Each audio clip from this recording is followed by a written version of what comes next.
will provide a brief statement and provide the opportunity for questions after. Please limit your questions to one per outlet. Following the briefing, the Joint Information Center staff and I will be here to help you with any of your further needs. May I now please introduce Rear Admiral John Mauger.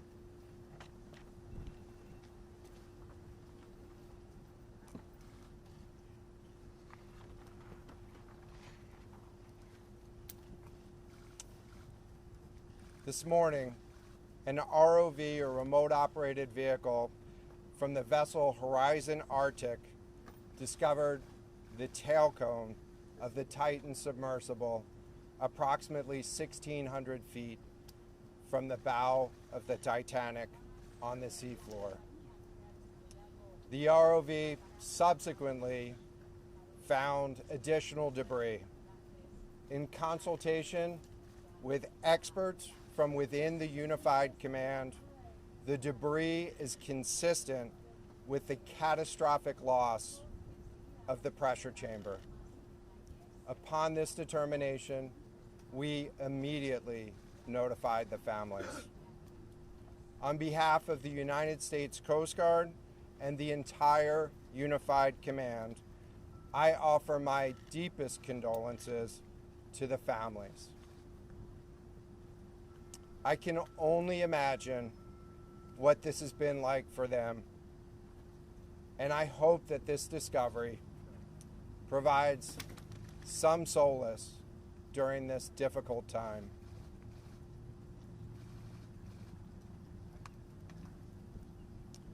Additionally, we've been in close contact with the British and French Consuls General to ensure that they are fully apprised and that their concerns are being addressed. The outpouring of support in this highly complex search operation has been robust and immensely appreciated.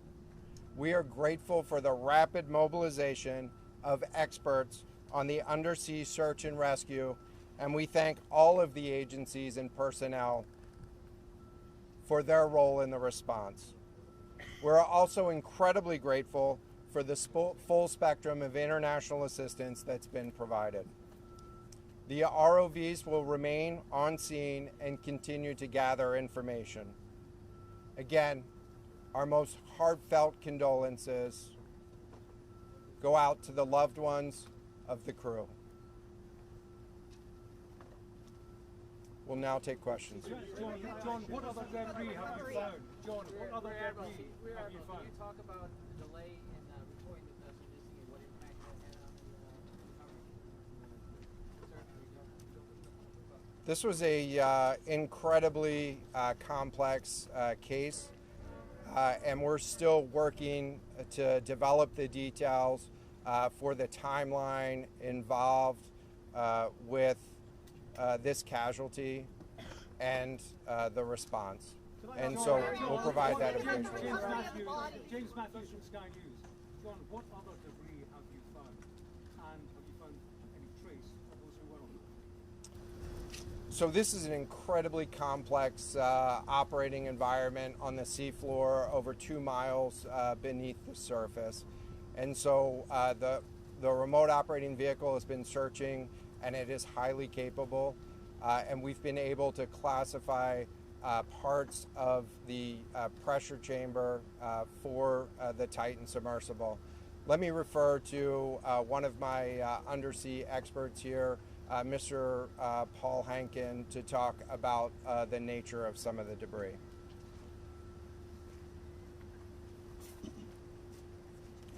Thank you, Admiral.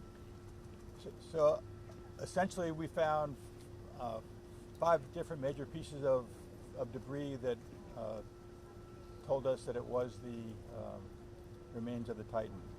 The initial thing we found was the nose cone, which was outside of the pressure hull. We then found a large debris field.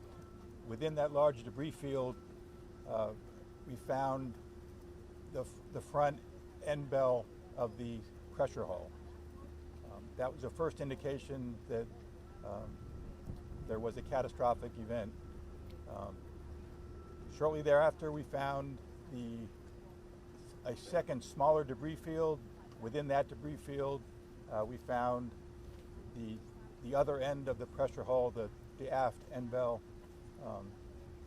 which was basically comprised of the totality of that pressure vessel. We continue to map the debris field, and as the Admiral said, we will do the best we can to fully map out what's down there. Thank you very much. It's a very difficult question to ask, but it will be an important one for the families, of course. What are the prospects of recovering the bodies of the missing? So the questions was related. I'm restating the question from the standpoint of sometimes it's hard to hear the question here. What are the prospects for recovering crew members? And so this is a incredibly unforgiving environment down there on the seafloor, and the debris is consistent with a catastrophic implosion of the vessel. And so we'll continue to work and continue to search the area down there, but I don't have an answer for prospects at this time. Admiral, it's Tom Costello at NBC News. Is there any suggestion, any suggestion at all that the sub itself collided with the wreckage of Titanic, or that instead it might have imploded above the wreckage and then rained down nearby? So the question was, is there any question as to whether or not the sub collided with the Titanic or whether it imploded above and debris field created from that? So the location of the Titan submersible was in an area that was approximately 1,600 feet from the wreck of the Titanic. I have an expert here that is familiar with that area and can talk about the debris field and what the debris field indicates in terms of where the casualty may have occurred. Rear Admiral, really quickly, can you tell me when that... Wait, let's get the expert voice, please. Hang on a second. The expert voice is coming up to answer the question. Thank you, Admiral. So the question is, where does the wreck lie in relation to the Titanic? I didn't hear the Admiral's answer. I think 1,600 feet. Is that correct, Admiral? Yep. So that's off the bow of Titanic. It's in an area where there is not any debris of Titanic. It is a smooth bottom. There, to my knowledge and anything I've seen, there's no Titanic wreckage in that area. And again, 200 plus meters from the bow, and consistent with the location of last communication for an implosion in the water column. And the size of the debris field is consistent with that implosion in the water column. Admiral, if I can ask you a question, in terms of the timing here, you say that this was a catastrophic implosion. And I know it's early on, but is it your estimation that this happened right at the moment when they lost contact, an hour and 45 minutes after their descent? So the question was about the timing of the catastrophic implosion. Right now, it is too early to tell with that. We know that as we've been prosecuting this search over the course of the last 72 hours and beyond, that we've had sonar buoys in the water nearly continuously and have not detected any catastrophic events when those sonar buoys have been in the water. So, Admiral, can you just... What happens from here, sir, in the next days and weeks in terms of finding any more debris? What happens from here? So we will, the question was, what happens from here? What's the next phase? And so right now, again, our thoughts are with the families and making sure that they have an understanding as best as we can provide of what happened and begin to find some closure. In terms of the large process, we're going to continue to investigate the site of the debris field. And then I know that there's also a lot of questions about how, why, and when did this happen. And so, you know, those are questions that we will collect as much information as we can on now. while the governments are meeting and discussing, what an investigation of this nature of a casualty might look like. This is something that happened. I'll just remind everybody. This is something that happened in a remote portion of the ocean with people from several different countries around the world, and so it is a complex case to work through. But I'm confident that those questions will begin to get answered. Will the Admiral- Coast Guard lead the investigation, sir? From the UK, is there any suggestions that time factors, speed, anything that could have prevented this or saved 5 people on board, or is this quite simply a catastrophic? The question was there any suggestion that time factors may have played a role or a consideration in the casualty here? And so the debris field is consistent with a catastrophic implosion of the vessel. Again, while we were prosecuting the search, we had listening devices in the water throughout and did not hear any signs of catastrophic failure from those. And so we're going to continue to investigate, or we're going to continue to document the information there and understand, based on all the information we have, the timeline. Admiral, can I ask you, Admiral?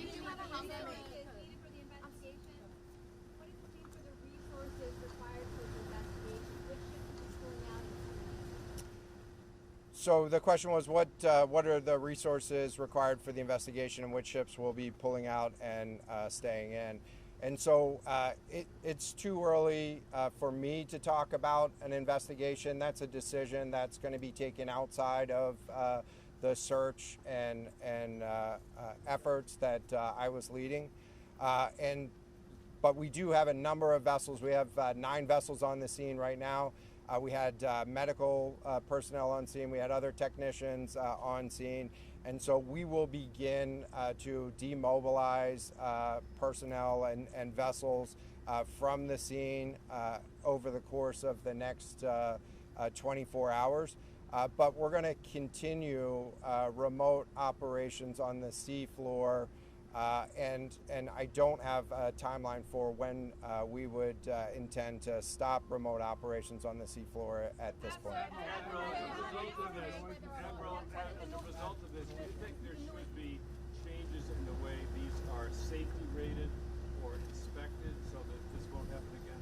Yeah, the question was essentially about, do you think that there should be changes in safety ratings or inspection for these standards?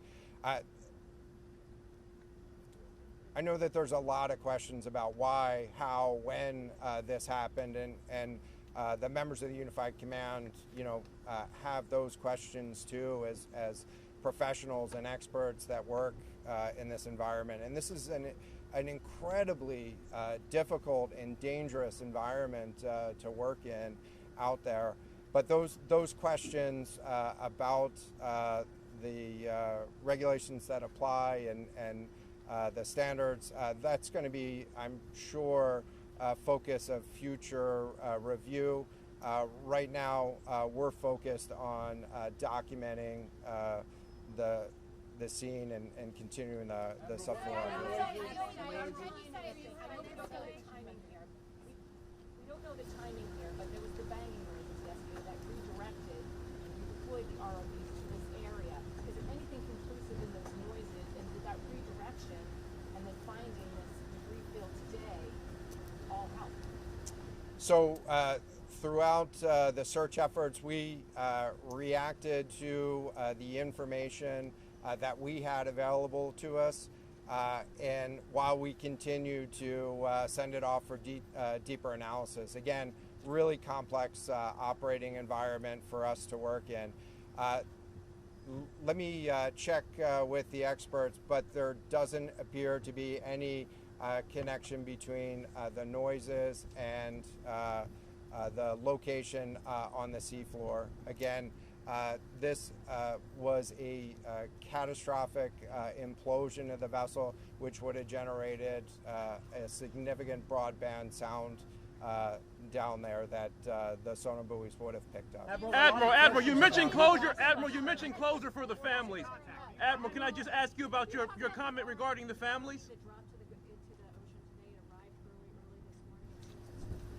morning. And also, were all of the assets involved moved as swiftly as possible to the area? Was any help turned away, as some lawmakers have criticized? This was a incredibly complex operation, and we were able to mobilize an immense amount of gear to the site in just a really remarkable amount of time, given the fact that we started without any sort of vessel response plan for this or any sort of pre-stage resources. And so the equipment that was brought on site this morning that we were using was a pelagic ROV capable of operating at 6,000 meters, cameras, sonar, other articulating arms and resources on it. And it, we had to transport it here through C-17 aircraft. This is 2 aircraft that it took to get this up here. And so we've really had the right gear on site and worked as swiftly as possible to bring all of the capabilities that we had to bear to this search and rescue effort.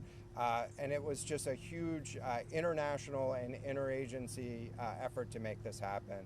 So I'm really grateful for all of the responders that came out to support this and really search for the vessel. It is a difficult day for all of us, and it's especially difficult for the families, and our thoughts are with the families today. But this was an immense support, and we had the right gear on the bottom to find it. Admiral, you mentioned Admiral. Will you attempt to recover the bodies, can we ask you? The victims, will they be recovered? Thank you so much, everyone, for attending this afternoon. There are no future planned press conferences. Updates will be shared to the USCG Northeast Twitter page, and our staff will be available to take down any questions following this. Thank you. And give the names of the 2 gentlemen who spoke? I can get that back to you afterwards, just so I can confirm. Thank you. Yes, I got it. We started.